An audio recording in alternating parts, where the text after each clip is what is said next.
Aujourd'hui, je m'entretiens avec Vicky Bélanger, qui est agente d'information au Centre de la famille Valcartier. Bonjour Vicky. Bonjour. Merci beaucoup de nous accorder cette entrevue. Ça fait plaisir. Aujourd'hui, on parle du Centre de la famille Valcartier. D'abord, dites-moi, quelle est la mission première du Centre de la famille Valcartier? La mission du centre, c'est vraiment d'accompagner le membre et sa famille déjà dès le début de sa carrière militaire jusqu'à la sortie, jusqu'au retour à la vie civile, en fait, là, dans toutes les étapes de la vie militaire. Et quand on parle d'étapes, on pense à quelle étape, entre autres? On parle de l'enrôlement, ensuite le cours de recrue, tous les cours de métier, toutes les absences, les déploiements, les exercices, tous les déménagements également qui impliquent la vie militaire et également au niveau de la sortie, là, la libération, la transition vers la vie civile, le retour à la vie civile, tout ce que ça peut engendrer. Si un organisme comme le vôtre existe, j'imagine que les impacts lors des différentes étapes sont quand même assez importants au sein, par exemple, du conjoint, de la conjointe ou encore des enfants. Comment ça se passe? Ça dépend de chaque étape, là, je dirais. Puis d'ailleurs, par rapport à ça, nous, on offre une formation sur les impacts du style de vie militaire qu'on offre gratuitement dans les différentes ressources, les différents bureaux, tous les organismes qui ont à travailler avec des familles militaires, ce qui implique en fait toutes les ressources, autant les hôpitaux, les écoles, les hôtels de ville, etc. Nous, on forme ces gens-là pour leur expliquer c'est quoi les impacts de la vie militaire. Donc, qu'est-ce que ça implique un déménagement, une absence prolongée. Vraiment toutes les étapes là, de la vie militaire. Il y a des gens qui ne savent pas que les militaires déménagent peut-être aux 2-3 ans. Donc, c'est sûr que c'est énormément d'adaptation. Donc, c'est peut-être je pense que c'est le fait que les familles sont en constante adaptation qui est le plus difficile et souvent déracinées de leur famille. Tout à fait. Et comment ça se passe, par exemple, un jeune ou une jeune s'enrôle et il y a déjà une conjointe, un conjoint avec des enfants? C'est qu'ils peuvent aller vous voir puis vraiment préparer la famille à ces différentes étapes-là? Oui, absolument. Bien, en fait, comme je le disais tantôt, nous, on est présents dès le début de la vie militaire. Donc, à chaque assermentation de nouvelles recrues au centre de recrutement, il y a quelqu'un de notre équipe qui va faire une présentation à ces familles-là parce que les familles sont invitées à venir à cette cérémonie-là d'enrôlement. Donc, nous, on attrape déjà ces familles-là pour leur dire, bien, bienvenue dans la vie militaire, voici ce que ça peut impliquer. Donc, et voici nos services. Donc, déjà là, on leur dit, bien, venez nous voir, on existe, on est là pour ça. Il y a des gens pour qui c'est de génération en génération. Le grand-père, le père, le fils, la fille s'enrôlent. Et pour d'autres, c'est complètement nouveau. Ils ne savent vraiment pas dans quoi ils s'embarquent. Ils ne connaissent pas les services et tout ça. Donc, nous, on réussit à ce moment-là à leur dire qu'on est là. Donc, ceux qui ont déjà des conjoints, des enfants, on leur explique qu'ils ont accès aux services de garde, qu'ils peuvent venir nous voir pour qu'on leur explique vraiment qu'est-ce qui est adapté à leur réalité, parce qu'il y a des gens qui ont des emplois, qui ont leur routine, leur famille est à Québec, puis tout va bien pour eux, ils n'ont pas nécessairement besoin de venir nous voir, mais pour d'autres, la famille est éloignée, c'est plus difficile, à ce moment-là, ils peuvent venir nous voir. Et pour ceux qui n'ont pas de conjointe ou d'enfants, mais ils ont des parents, ces militaires-là. Donc, nous, on est là pour rassurer les papas, les mamans, de dire que ça va bien aller et qu'on est là également pour les parents de militaires, peu importe leur âge, en fait. Les entreprises, souvent, qui ont des conjointes de militaires, ouais. Comment ça se passe? Est-ce que c'est bien accueilli ou... Ça dépend. C'est sûr que quand il y avait les missions en Afghanistan, les gens étaient plus à l'écoute. En fait, ils savaient qu'il y avait peut-être des familles qui vivaient cette absence-là. C'était beaucoup médiatisé, donc les gens étaient plus sensibles à la réalité quand il y avait les missions. Maintenant, on en entend un petit peu moins parler. Ils font plus des opérations domestiques, des choses comme ça. Donc, ça dépend vraiment des entreprises. C'est pour ça que nous, on veut sensibiliser les gens à dire les conjoints de militaires, c'est des familles qui s'adaptent à tout, à peu près. Donc, c'est des gens qui sont fidèles, qui s'adaptent à différentes conditions, etc. Donc, c'est vraiment des bonnes personnes à employer dans votre entreprise. Même chose pour les anciens militaires. C'est des gens qui sont à l'heure, qui écoutent les consignes, puis qui sont très, très respectueux des choses. Donc, c'est sûr que nous, on essaie de conscientiser les civils de la région de Québec à engager les conjointes, engager les anciens militaires, parce que c'est des gens qui sont très, très, très adaptatifs à pas mal toutes les situations. Et on essaie, c'est vraiment du bouche à oreille. On fait partie de la chambre de commerce également pour un peu aller vraiment aller chercher ces gens-là pour leur dire que notre cause est noble et louable et que de comprendre tout l'impact que ça a sur les familles et la vie militaire. Lorsque ça arrive, par exemple, les différentes séances que vous donnez, est-ce que ça arrive à l'occasion que certaines familles, c'est-à-dire conjoints ou conjointes, vont être surpris, mais pas nécessairement dans le bon sens de qu'est-ce que la vie militaire? C'est difficile pour moi, je pense, de répondre à cette question-là parce qu'on les voit après, ces familles-là. Souvent, il y a des gens qui vont venir me voir par la suite en disant « Wow, je savais pas que ça existait, ça me rassure vraiment beaucoup de savoir que j'ai accès à tous ces services-là. » Ils vont revenir nous voir par la suite. De dire que c'est sûr que c'est difficile, c'est sûr que quand on ne sait pas trop dans quoi on s'embarque, ça peut être de l'inconnu. Puis c'est souvent de l'inconnu pendant plusieurs mois, plusieurs années.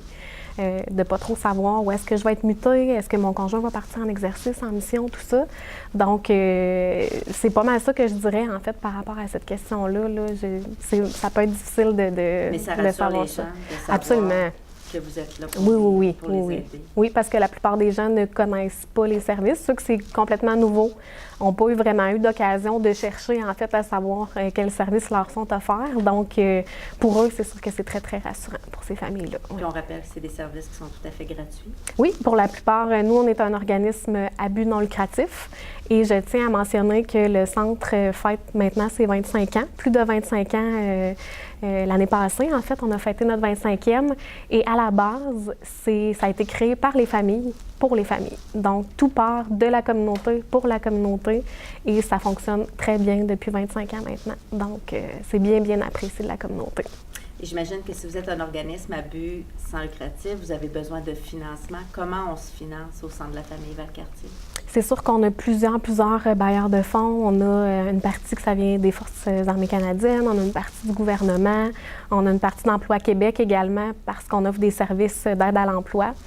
On a également une fondation, la Fondation du Centre de la famille Valcartier, qui amasse des sous par Centraide aussi, Centraide. Donc, si vous faites un don à Centraide, vous pouvez le rediriger vers le Centre de la famille. Sinon, nous, on a une partie qui nous revient de Centraide. Et à tous les 2 ans, on fait une grosse levée de fonds qui est la criée d'automne. Cette année, c'est le 28 octobre 2017. Donc, on a un encamp à la criée, un encamp silencieux. On vend des tables aux entreprises qui ont envie de soutenir la communauté militaire, d'en apprendre plus sur nos services. Et ça, c'est un gros morceau de notre financement également aux 2 ans, la criée d'automne. Et les gens qui nous écoutent, qui voudraient participer à cet événement-là, comment on s'y prend? Ils peuvent nous contacter pour faire l'achat d'une table directement. Ils peuvent aussi aller sur le site web de la Fondation du Centre de la famille Valcartier pour avoir plus de détails, mais simplement nous lâcher un petit coup de téléphone puis on va tout leur expliquer comment ça fonctionne. Vicky, quels sont les principaux services qu'on offre au Centre de la famille Valcartier? On a principalement un service d'aide à l'emploi chez nous, donc avec les fréquents déménagements. Pour le membre de la famille qui est militaire, bien, il arrive dans son nouvelle unité, il a son emploi et tout ça. Pour la personne qui est non militaire, souvent une conjointe, il faut recommencer le processus d'emploi. Donc, notre service d'aide à l'emploi est là pour les diriger, que ce soit à faire un CV, faire des recherches au niveau de l'emploi. Des fois, c'est de la réorientation de carrière aussi, de dire, bien, moi, je suis appelée à être mutée partout au Canada. Qu'est-ce que je devrais faire comme étude pour avoir le plus de chances possible de me trouver un emploi partout? On offre également des cours de langue seconde, que ce soit le français ou l'anglais, de me préparer à déménager dans une province anglophone, ou bien les anglophones qui arrivent à Valcartier qui ne parlent pas français. Donc, on offre des cours de français également. Et ce service-là est également offert pour les réservistes. Donc, les réservistes qui ont des contrats, le contrat termine. Nous, on peut les aider à se trouver un emploi dans le civil. Et les vétérans également. Donc, les militaires qui vont libérer, pour des raisons médicales ou pas. On peut les aider là, à se trouver un emploi dans le civil. Toute la transition vers la vie civile qui n'est pas nécessairement facile.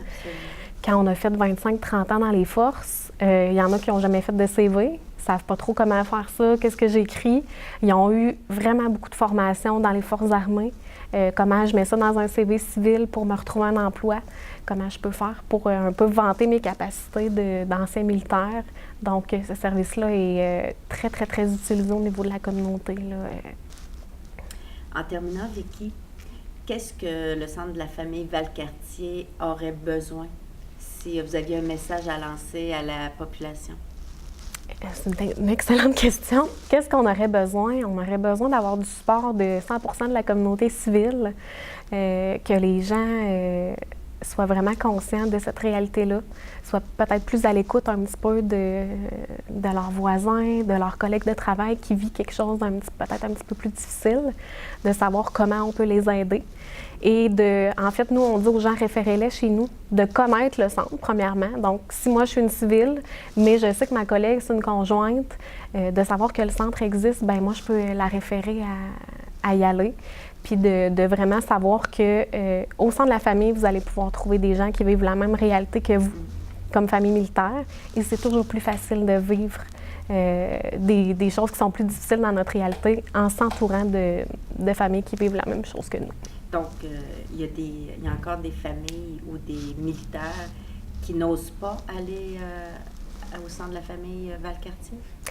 Oui, bien c'est sûr qu'il y a toujours des gens qui pensent qu'ils n'en ont pas besoin ou qui peut-être sous-estiment un petit peu les services qu'on va offrir en disant, bien moi, j'ai pas d'enfant, donc je sais pas trop qu'est-ce que je peux aller chercher au centre. Mais nous, on leur dit, bien c'est peut-être pas pour vous, mais ça va peut-être être pour un ami, un collègue qui en aura besoin. Donc, juste de connaître les services, c'est déjà une très bonne base. Et quels sont les services en terminant? On a vraiment beaucoup de choses. Donc, comme je le disais, ça débute à la sermentation. Donc, toutes les présentations qu'on fait, autant au monde militaire, au monde civil, pour faire connaître nos services. Donc, on a toute la partie information référence par la page Facebook qui est super dynamique. Les gens nous posent des questions par ce médium-là. Les gens qui n'habitent pas la région immédiate de Québec ou les gens qui travaillent peuvent aller sur la page Facebook, écrire des questions au moment où ça leur convient. Puis nous, on peut maintenant leur répondre, même s'ils habitent à Trois-Rivières ou bien à Rimouski, bien, on peut leur répondre. Donc, tout le côté technologique d'information référence pour les familles. On a un gros programme de bénévolat également, donc l'Action bénévole qui est un tremplin superbe au monde du travail.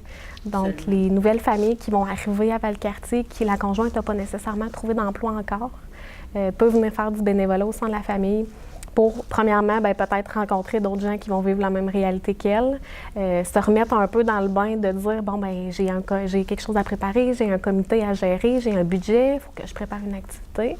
C'est un beau tremplin. Le service de garde est offert pendant le bénévolat aux besoins, donc pour ces gens-là. Un gros programme d'action bénévole. Tous les services de garde également. Quand on arrive dans une nouvelle communauté, on est peut-être déraciné de notre famille, de nos parents qui pourraient s'occuper des enfants. On ne connaît pas encore personne, donc à qui on peut confier nos enfants en cas de besoin. C'est rassurant de savoir qu'il y a des services de garde au sein de la famille. On a un service de garde d'urgence qui est 24 heures sur 24, 7 jours sur 7, qui est un filet de sécurité à un plan de garde qu'on aurait et qui ne fonctionne pas finalement. On appelle, on sait que nos enfants vont être entre de bonnes mains en cas de besoin. Le répit, tous les services à l'enfance, de cours prénataux, de groupes parents-enfants. Encore là, c'est vraiment le but de rencontrer des gens qui vivent la même chose que nous. Se faire un réseau social quand on arrive dans un nouvel endroit, c'est important. Ensuite de ça, on a tout le programme à la jeunesse, donc pour les 6 à 17 ans. On a une équipe d'intervenants jeunesse avec le Club Jeunesse Le Repère, qui est un style maison des jeunes. Ils vont faire des ateliers préventifs, éducatifs pour les jeunes. La coopérative Jeunesse Valcarco également, qui est une coopérative qui a été montée par les adolescents. Nos ados ont eu envie de s'impliquer, de redonner à la communauté, puis de travailler aussi. À 14 ans, on ne peut pas nécessairement être engagé où on veut. Donc, ils vont rendre service à la communauté. Gardiennage, promener les animaux, aller déneiger des petits endroits l'hiver. Les adolescents, c'est des adolescents qui ont vécu pour la plupart des missions. Ils ont vécu des déménagements. Donc, ils ont un gros bagage malgré leur jeune âge et ils ont envie de redonner à la communauté. Et les adolescents sont vraiment très, très surprenants. Au Club Jeunesse Le Repère, ils sont hyper accueillants pour les nouveaux jeunes parce qu'ils l'ont déjà vécu. De déménager à 12-13 ans, de perdre nos amis, de perdre notre école, ils savent c'est quoi. Donc, quand un nouveau jeune arrive au Club Jeunesse, ils l'accueillent tout de suite. « Hey, t'arrives d'où? T'es allé à quelle école? Je suis déjà allée là. T'es-tu allé visiter ça? » etc., etc. Donc, absolument. Ils sont très, très, très accueillants, nos ados. Et j'imagine qu'il y a aussi le côté psychologique, c'est-à-dire on parlait tantôt du service de répit, oui. mais aussi un conjoint, une conjointe qui a besoin, qui vit un moment de détresse psychologique, oui. Vous pouvez l'accueillir aussi? Oui, absolument. En fait, à peu près tous les employés du Centre de la famille sont des intervenants première ligne.